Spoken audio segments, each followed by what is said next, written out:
The moment my sister-in-law slapped a manila folder onto my hospital tray and told me my babies didn't exist, I looked her dead in the eyes and smiled. Not because I was okay. I had a fractured wrist, two cracked ribs, and I was 31 weeks pregnant with twins. I smiled because in that folder, right on top, was a document she had printed from the wrong version of my medical file, the one that still had my maiden name. The one that proved every single thing she was trying to deny. But I'm getting ahead of myself. My name is Nora, and 18 months ago, I was the kind of woman who said yes to everything. Yes to Sunday dinners at my mother-in-law's house even when I had a migraine. Yes to signing documents I hadn't fully read because my husband told me it was just paperwork. Yes to believing that the cold, tight feeling in my chest every time I walked through her front door was just anxiety, just my own issue, something I needed to work through. I was 32 years old, a licensed estate planning attorney, and I had convinced myself that I was overreacting. My husband's name is Garrett. We met in law school, which is ironic in ways I'm still processing. He was charming and sharp and laughed at my jokes before anyone else did. When I met his mother, Constance, she was perfectly pleasant, polished. She wore cashmere in July and spoke in a soft, measured voice that made everything she said sound reasonable even when it wasn't. Garrett's father had passed away 4 years before I came into the picture. He had built a moderately successful real estate development company in Phoenix, and when he died, he left everything in a trust. The trust was structured so that Constance had full control of distributions until Garrett turned 40, or until he had a child, whichever came first. Garrett was 35 when we married. That meant Constance had at least 5 more years of deciding how much money Garrett got access to and when. I didn't understand at first what that structure actually meant for my marriage. I found out slowly. The way you find out about a leak in a wall, not all at once, but through a series of small, damp signs that you keep explaining away. The first sign was when Garrett and I tried to buy a house together. We had found a 4-bedroom in Scottsdale, nothing extravagant. Just a place we could actually put down roots. The mortgage would have been easy on our combined income. But 2 weeks before closing, Garrett told me we had to pull out of the deal. When I asked why, he said his mother thought it was better to wait. I asked what she had to do with our house purchase. He said she had offered to co-sign if we needed help, and in exchange she just wanted us to wait a year, find something closer to her, somewhere in Arcadia. I said we didn't need her to co-sign. He said I didn't understand how the family finances worked. I was an estate planning attorney. I understood exactly how they worked. I just hadn't accepted it yet. We waited the year. We bought the house in Arcadia, 3 miles from Constance. The second sign was the holidays. Every Thanksgiving, every Christmas, every Easter was at Constance's house. My own family lived in Portland. I flew home twice in 3 years. Garrett came once. He always had a reason. Work, a prior commitment, something with the trust that needed his attention. My mother stopped asking after a while. That hurt more than Garrett's absence, honestly. The moment she stopped asking felt like a small, quiet door closing. By the time I got pregnant, I thought things might change. I genuinely believed that a baby would shift something, would make Garrett stand up straighter and face toward me instead of toward his mother. I was almost 10 weeks along when I finally told him. He cried. I had never seen him cry before. He held my face in both hands and said this was everything, that he was going to be different now, that nothing would come before us. I believed him. I wanted to believe him so much that I didn't ask what different would actually look like. We went to tell Constance together on a Sunday afternoon in October. I had been feeling off all week, a low-grade nausea that wasn't just morning sickness, a kind of tightening in my throat when I thought about that house. I told myself I was nervous because the news was big. I poured myself a glass of sparkling water and sat across from her in that impeccably decorated living room. Garrett told her. The silence that followed was not the silence of surprise. It was the silence of calculation. She looked at me, not at both of us, just at me, and the look on her face was not joy. It was something I can only describe as assessment, like she was running numbers. She congratulated us, she hugged Garrett, she hugged me last, briefly, and said she hoped I was taking care of myself. Nothing was wrong with any of it on the surface. But when we got to the car, I told Garrett something felt off. He told me I was being oversensitive, that she was just a little surprised, that she showed love differently. I drove home with both hands on the wheel and didn't say another word. Over the next 3 weeks, small things started happening. A caterer Garrett and I had hired for a small gender reveal gathering with friends suddenly double booked because someone had canceled the reservation in Garrett's name. An OB/GYN referral I had been given by my midwife. I called to make an appointment and was told the slot I'd been waitlisted for had been filled by someone who called in claiming to be my office manager and said I no longer needed it. I had no office manager. I worked at a mid-sized firm. I found another OB, paid out of pocket for the first visit and didn't mention it to Garrett. A month later, I found the letter. I had been looking for a copy of our homeowner's insurance policy in the file drawer in Garrett's home office. We'd had a small pipe issue and I needed the claim number.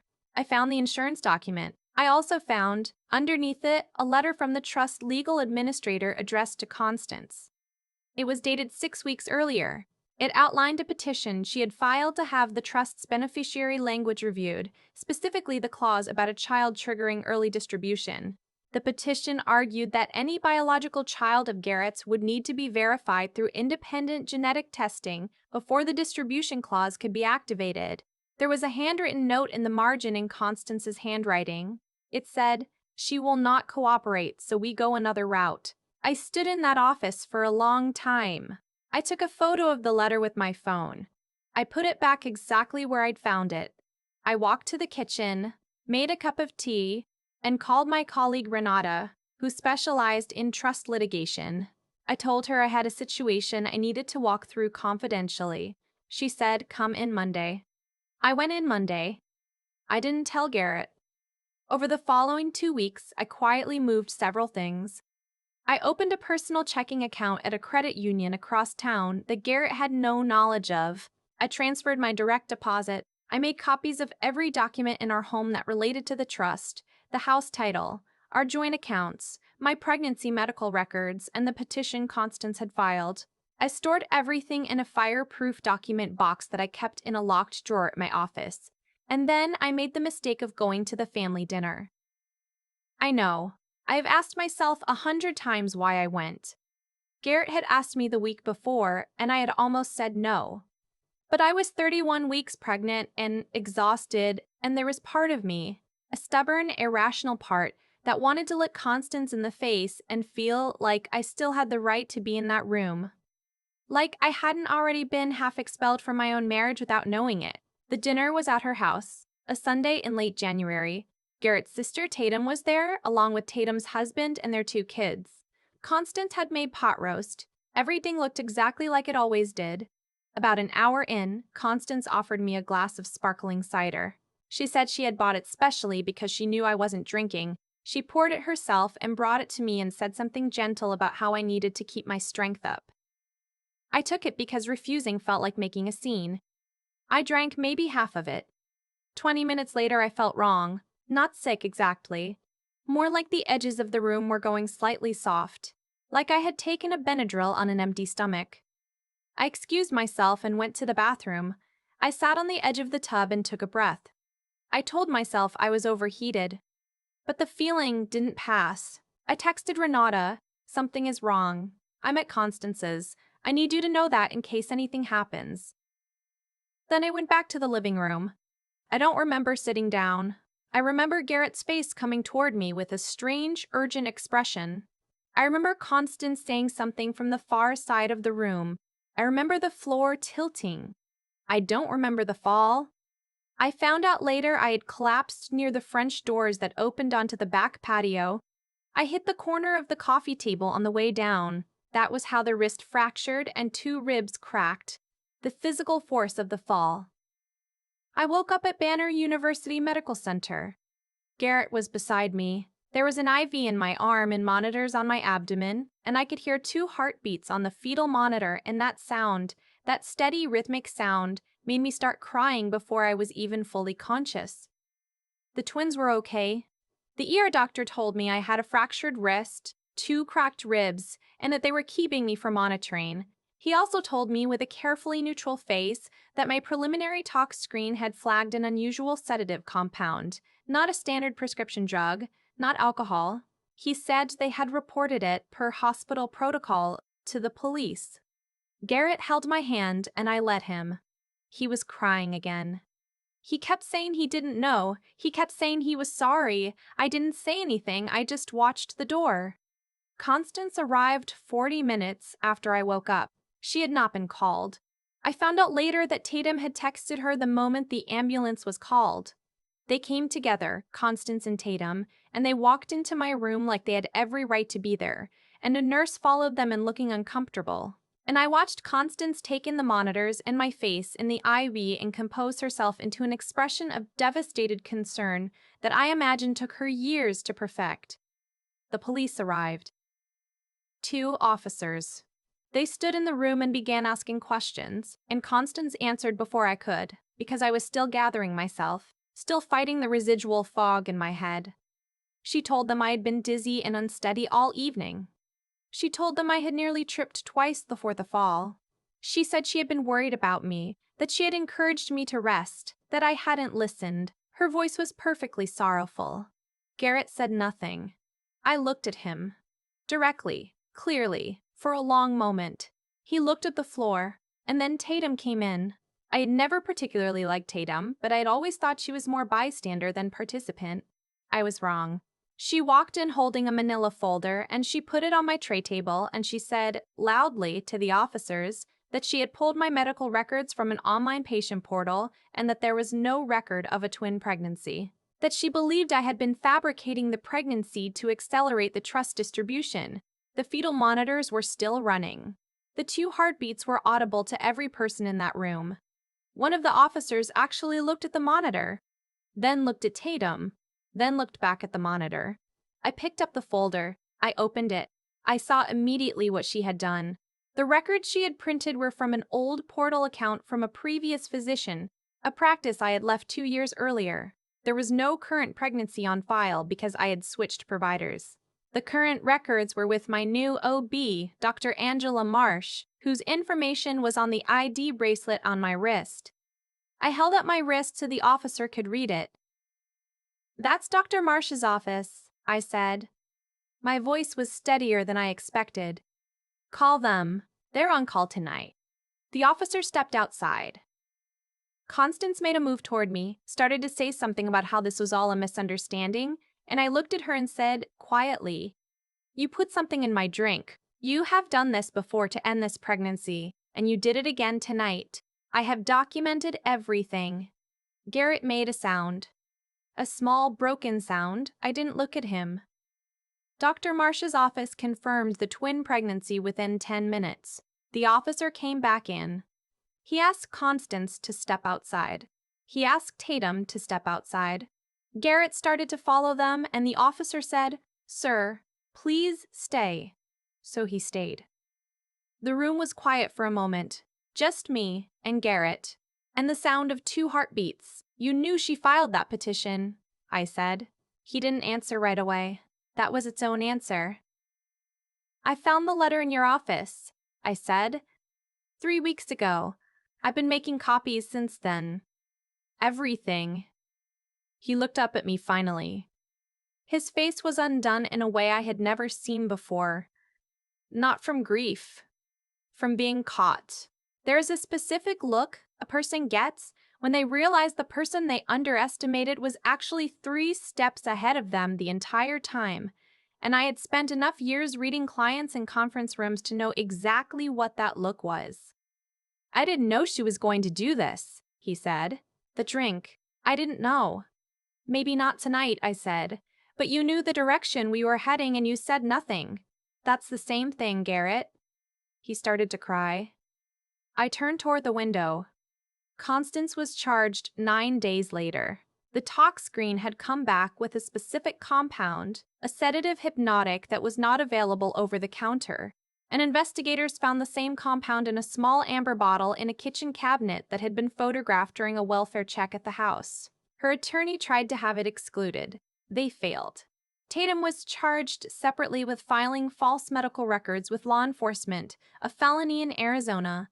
I filed for divorce 6 weeks after I was discharged from the hospital. Renata referred me to a family law attorney named Dana, who was extraordinarily good. Because of the evidence I had gathered before the dinner, and because of the documented history of interference in our finances, the settlement was, in Dana's words, unusually clear-cut. I received the house. I received a structured financial settlement drawn against the trust, something the trust's legal administrator agreed to partly because the alternative was a protracted lawsuit that would have made the petition Constance had filed a matter of very public court record. Garrett did not fight me for the twins. I think, in whatever part of him still had any decency, he knew he didn't deserve them. He asked for visitation. Dana negotiated supervised visits for the first year, pending a full evaluation. I agreed to that because I believed the twins deserved to know their father, even a failed one, if he was willing to do the work. He has been. Slowly. That is a separate story. My daughters were born in April. 6 pounds, 2 ounces, and 6 pounds, 4 ounces, both healthy, both loud, both with an expression of absolute outrage when the lights were too bright that I recognized completely. I named them on my own, no input from anyone. It was the first major decision in years that was entirely mine, and I stood in that hospital room the day after they were born, one in each arm, and felt something I hadn't felt in so long I had almost forgotten the shape of it. Safe. My office is downtown now, smaller than the firm I left, but mine. I brought 3 clients with me when I went out on my own, and within a year I had 11. I specialize in estate planning with a secondary focus on trust litigation, which I came to understand from both sides in a way that my colleagues find useful and occasionally alarming. I have a paralegal named Ren who is 26 and terrifyingly competent. We share a wall with a small financial advisory firm and sometimes the advisor, a thoughtful, very patient man named James, and I eat lunch in the courtyard between our offices and talk about absolutely nothing work-related, and it is one of the most restoring parts of my week. I don't talk about Constance very often. Her trial was last fall. She was convicted on 2 counts of criminal poisoning. She is serving her sentence at a minimum security facility in Perryville. I did not go to the sentencing. I didn't need to. What I have learned, and what took me longer to learn than it should have, is that being a smart woman in a toxic situation does not mean you immediately see your way out. Intelligence is not the same as clarity. I was an estate planning attorney. I understood trusts.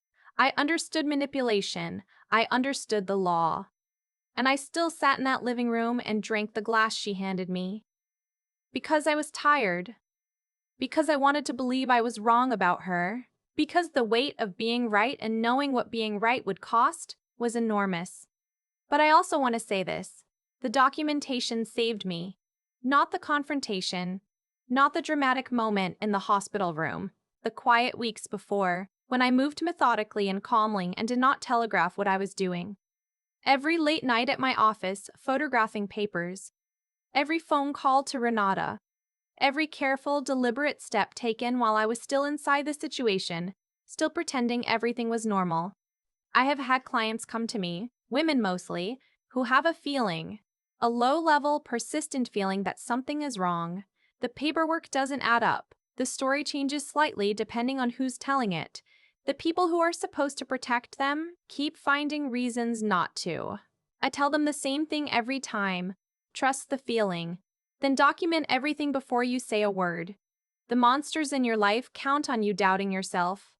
They count on the gap between what you feel and what you can prove. The moment you close that gap, they have nothing left. My daughters are 18 months old.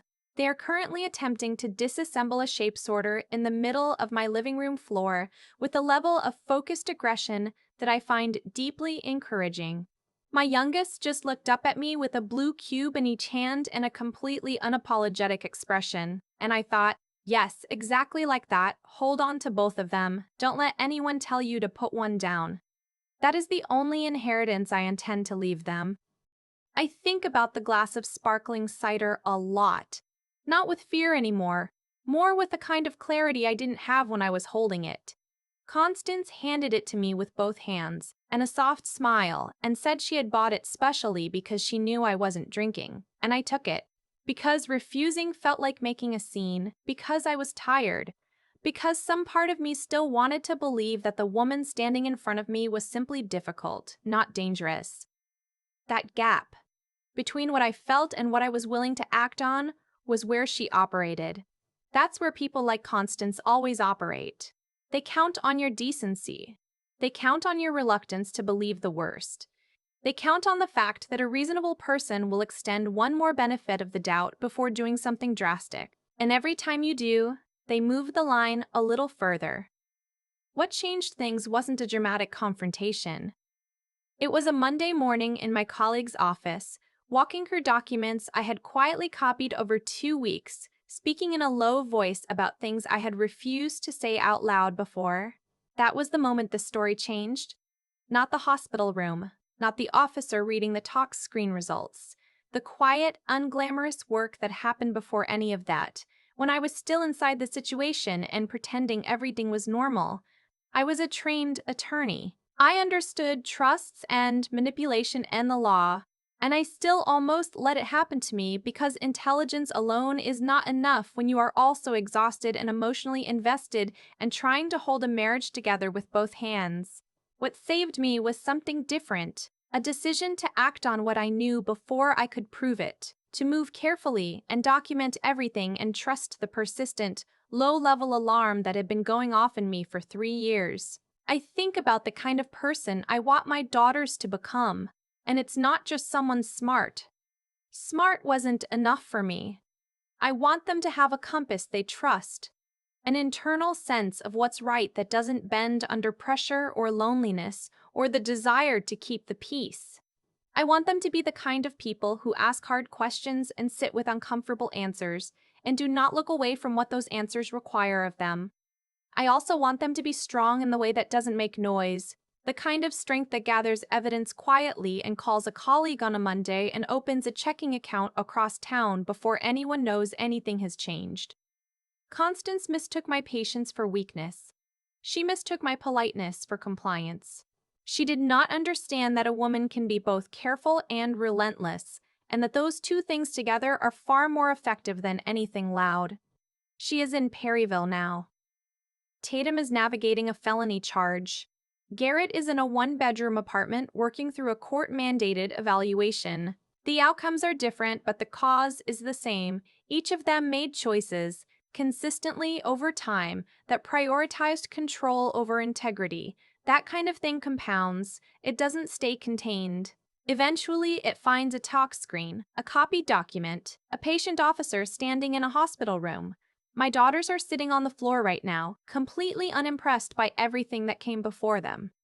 They don't know any of it yet. Someday I'll tell them, in whatever version is appropriate for who they are when they're ready to hear it. I'll tell them that their mother was not fearless. I was afraid plenty. But I kept moving anyway, one careful, documented, deliberate step at a time. That's the only thing worth passing on.